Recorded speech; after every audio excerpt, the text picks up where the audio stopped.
Everybody,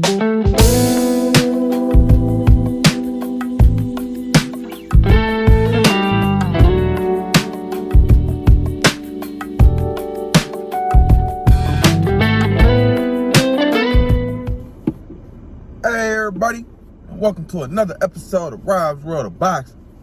Let's get it.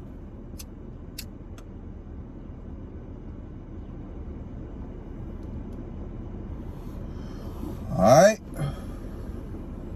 we're gonna get into this fight night recap video. We had an exciting night of boxing last night, April 16th, 2022.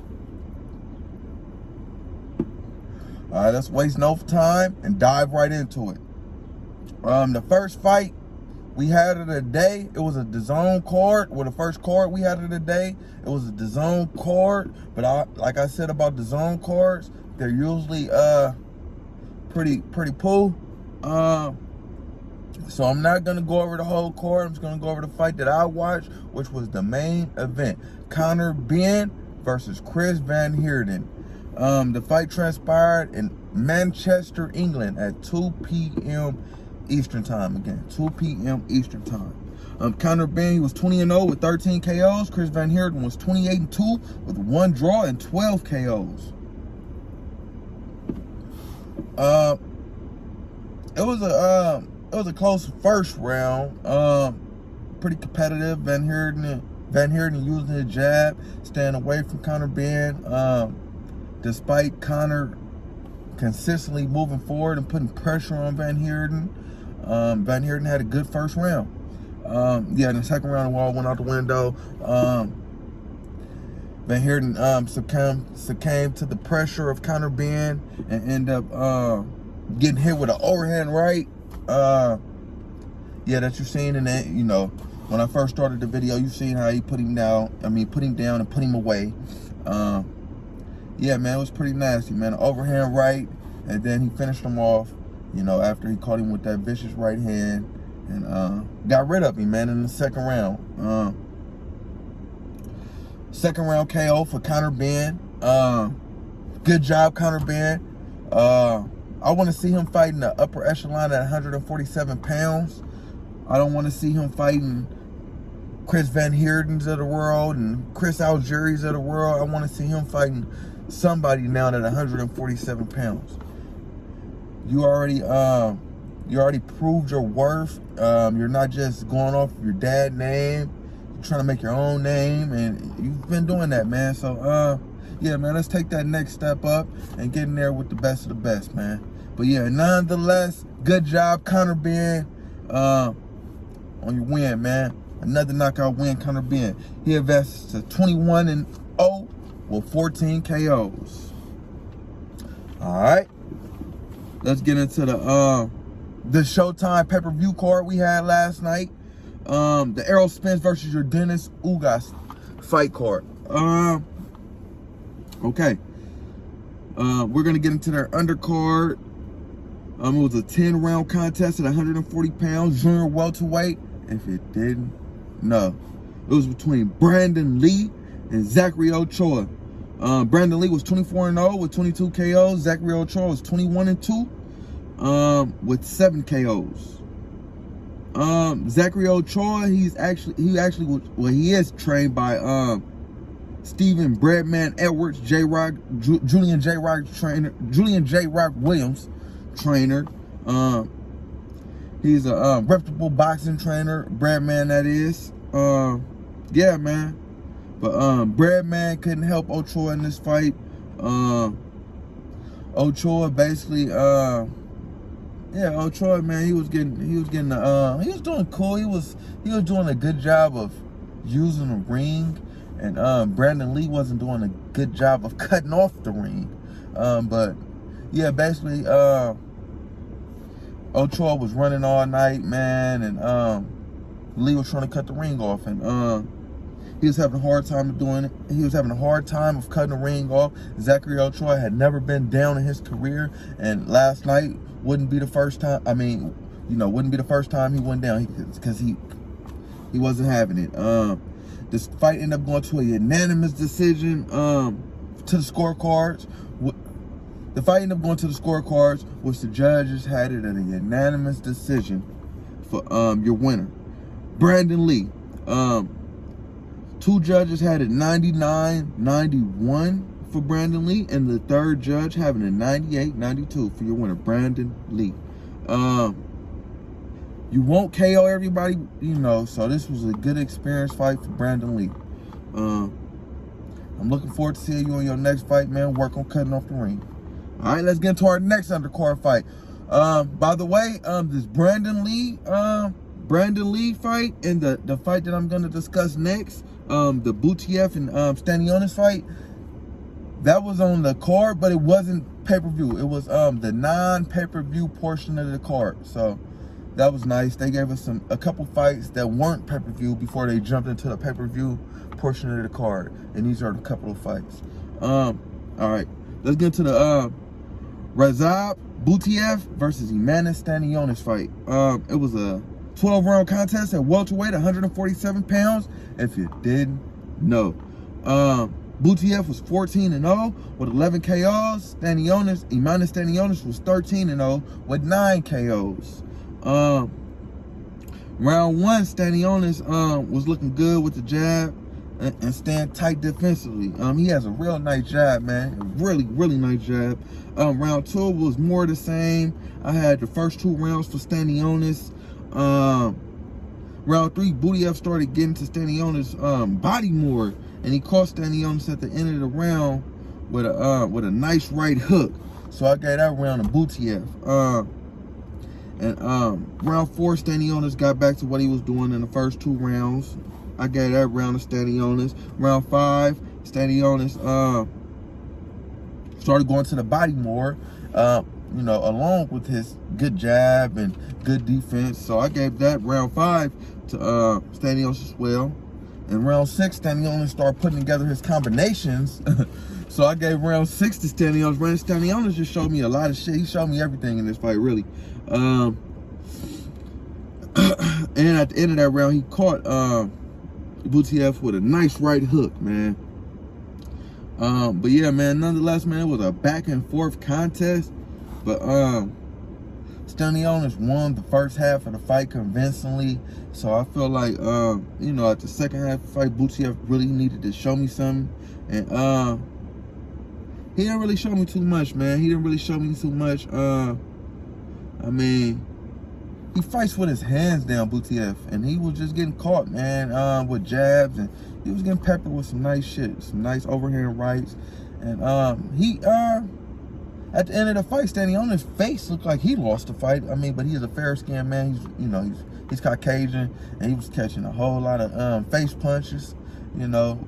So when he wasn't catching too many face punches, but he caught enough to have his light ass, you know, with a red face. But nonetheless, man, good job, Yordenis Stanionis. It was a split decision. The judges had it closer than I had it on the cards. One judge having it 114-113 for Butiev. I don't know what the hell he was looking at. And the other 2 judges having it more of a, you know, fight that I had it having, you know, being. One judge had him having it 116-111, and the other judge having it 117-110 for your winner, Yordenis Stanionis. Good job, Stanionis. Good job, both guys. All right, let's get to the next fight on the undercard. This is the pay-per-view portion. We're gonna get into the pay-per-view portion of the card now. As I stated, the other 2 fights were free. So yeah, let's get into the pay-per-view portion of the card. It was a 10-round contest at 147 pounds. 147 pounds is welterweight, if you didn't know. All right, it was between Josecito Lopez, who was 38-8 with 21 KOs. Cody Crowley, who was 20-0 with 9 KOs. Josecito Lopez, he trained by prestigious boxing trainer Roberto Garcia. So yeah, as Breadman didn't help for Zachary Ochoa, Robert Garcia didn't help for Josecito Lopez either, man. Your trainer can't get in there, man. You got to get in there, man. Your trainer can be the best in the world, man. It don't matter you gotta listen to the trainer. You gotta get in there and you gotta, you know, you can't play boxing, man. But let's get into the fight. Crowley was putting a beating on Josecito Lopez early, man. Lopez went down in the 7th round from a check hook and a lack of balance, man. His balance was just all over the place all night. Josecito Lopez, that is, man. Crowley, he put a beating on Lopez all night, man. Lopez's trainer, Robert Garcia, he wanted to stop the fight at the end of the 8th round, but Lopez pleaded with him not to stop the fight and let him finish, man. He's a warrior, man. So Garcia obliged and let him finish, you know, let him finish the round and the fight eventually, which Crowley dominated, like utterly dominated the whole fight. I think Josecito Lopez might want to hang it up after this fight, man. I don't know. That's just my opinion. You know, he took a tremendous beating. Crowley, man, this is my first time really seeing him, but he looks good. I like Crowley, man. He reminds me of a 147-pound Caleb Plant, actually. He has good movement in there, but he seems like he has a little bit more of a killer instinct than Caleb Plant. You know, he only has 9 knockouts, but he was coming forward. He was real aggressive all night, and using boxing skills, man. He reminds me of a smaller Caleb Plant, man. But nonetheless, it was a unanimous decision win for your winner, Cody Crowley. 2 judges having it 98-91, and a 3rd judge having it 99-90 for your winner, Cody Crowley. Crowley, I think it's Crowley. But yeah, your winner. All right, let's get to the next fight on the card. Hold on. It was a 10-round contest at lightweight. Lightweight is 135 pounds, if you didn't know. All right, it was between Jose Valenzuela and Francisco Vargas. Valenzuela was 11-0 with 7 KOs. Vargas was 27-3 with 2 draws and 19 KOs. Jose Valenzuela, he trains with 168-pound champion David Benavidez.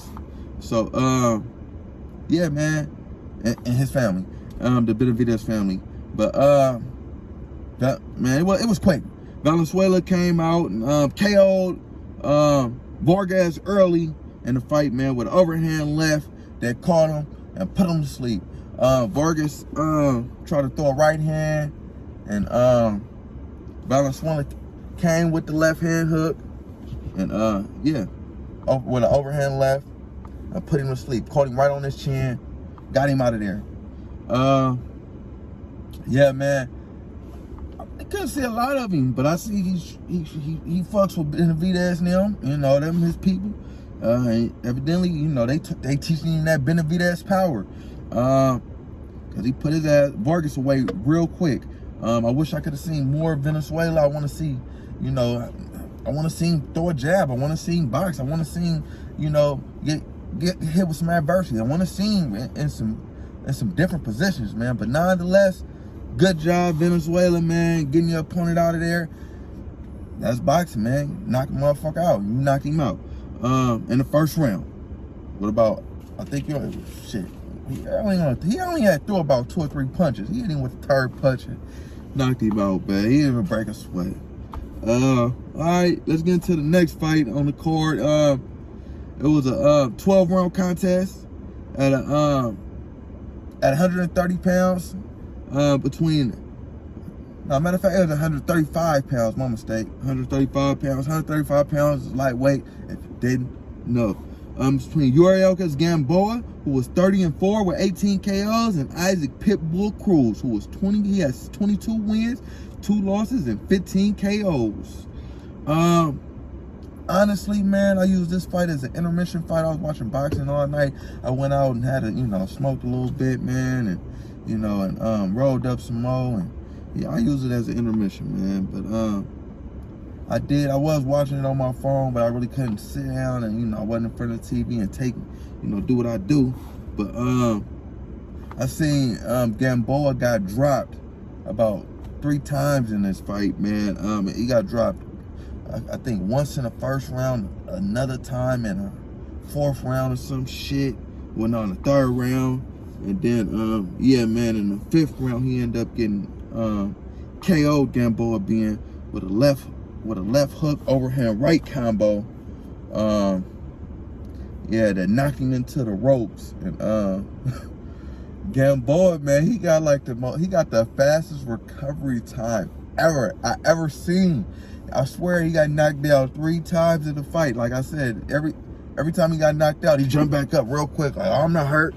He wasn't sure like he was hurt at all. But I knew he was hurt, man. This man recovery time is ridiculous. He got 2-pieced at the end of the fight when he got knocked out into the ropes. And he didn't even get knocked out. Excuse me, he got knocked into the ropes and he jumped back up. Like after you could tell he was out on his feet. He got stunned. You could tell he was out.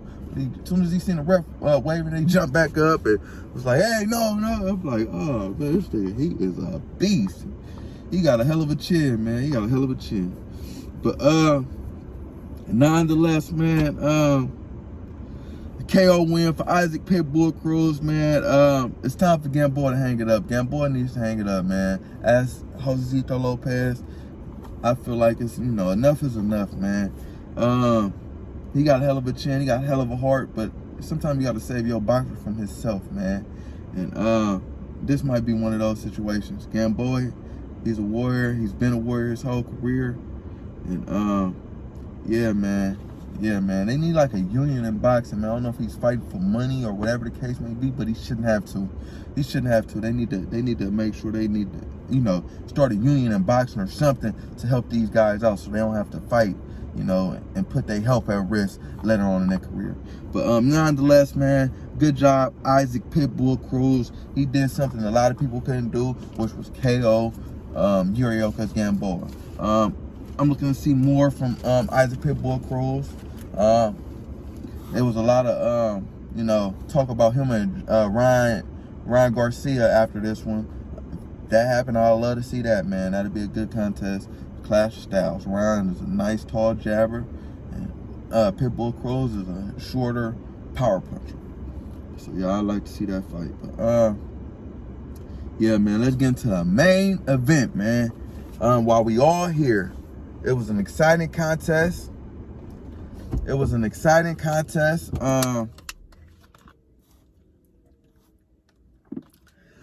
At welterweight, 147 pounds.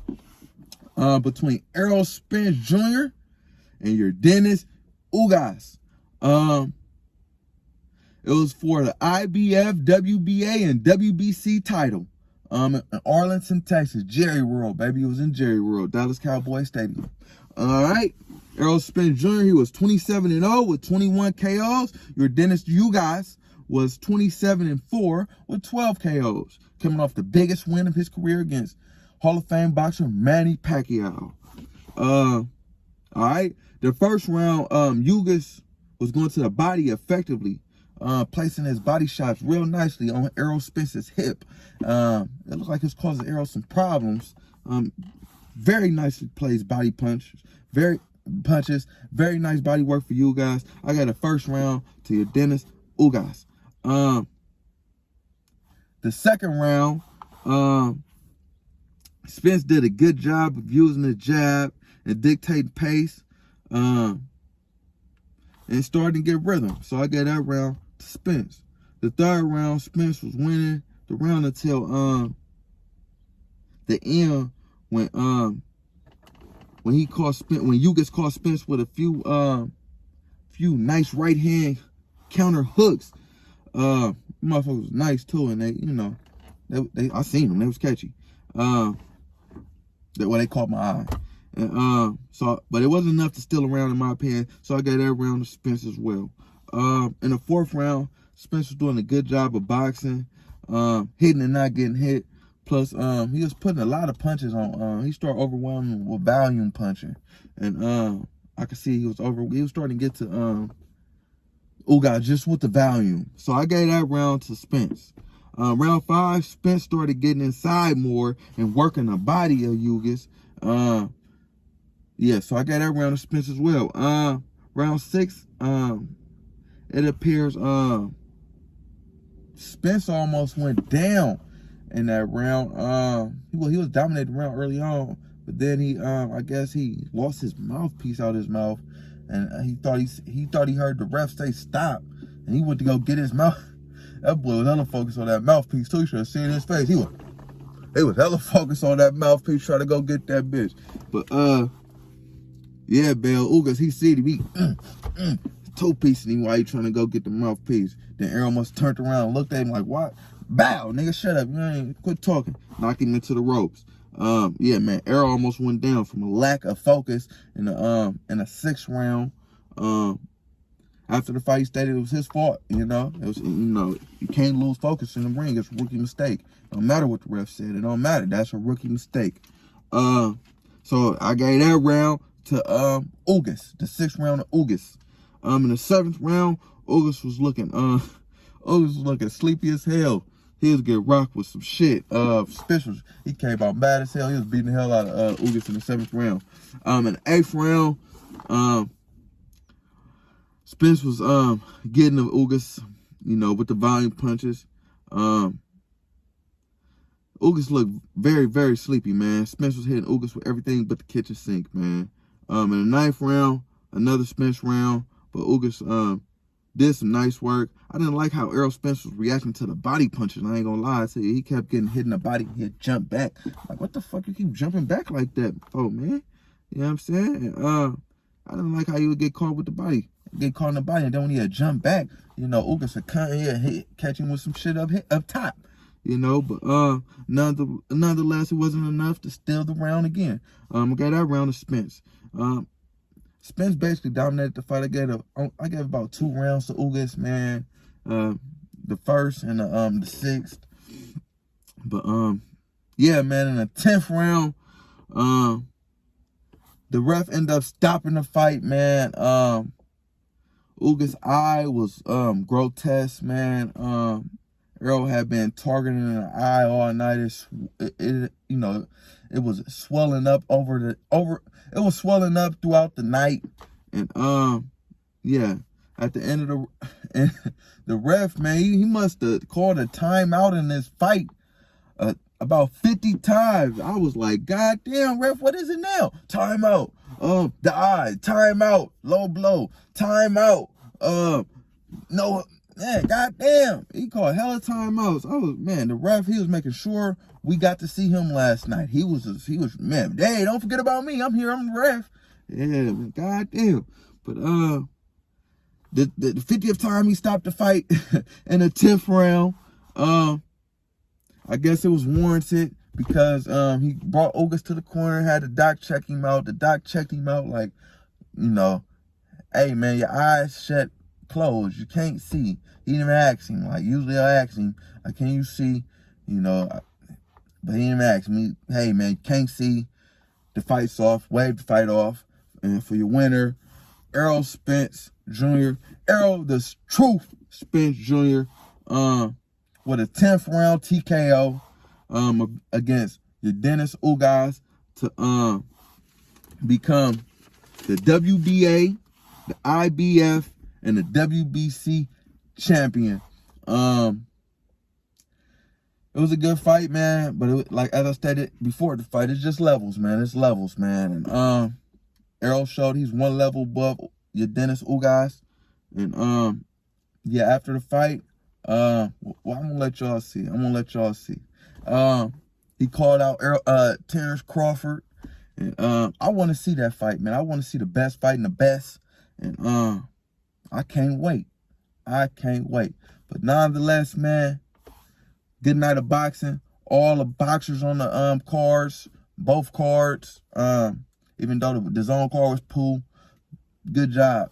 As I stated before, man, boxing is a serious sport. You can't play boxing, man. I respect any man getting there, putting his life on the line. But yeah, man. Nonetheless, like, comment, subscribe, all that shit, people. Rob's World of Boxing.